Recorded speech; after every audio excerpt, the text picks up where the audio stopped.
Pakistan peoples party के रहनुमा यूसुफ रजा गिलानी ने वाज़ेह किया है कि मुल्की मसाइल के हल के लिए वज़ीर आज़म जो फैसला करेंगे वो उनका साथ देंगे। सहाफ़ियों से बातचीत में उन्होंने कहा कि मौलाना फजल रहमान ज़ीरक सियासतदान हैं और उनसे बहुत अच्छे ताल्लुकात हैं।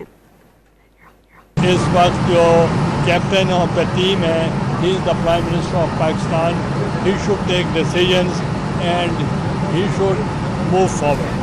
पीपल्स पार्टी अगर कोई प्राइम मिनिस्टर फैसला करेगा तो प्राइम मिनिस्टर की जब बात होगी और नेशनल सिक्योरिटी और नेशनल इश्यूज़ के ऊपर हम उनका साथ देंगे। मौलाना फजल रहमान एक ज़ीरक पॉलिटिशियन हैं और उनसे हमारे पुराने वाबस्तगी है, उनके वालिद साहब से भी और उनसे भी, क्योंकि उनका ताल्लुक़ मुल्तान से रहा है और अभी भी है, तो इसलिए उनसे हमारे ताल्लुकात बहुत अच्छे हैं और हम चाहते हैं कि हम मिलकर मुल्क और कौम की खिदमत करें।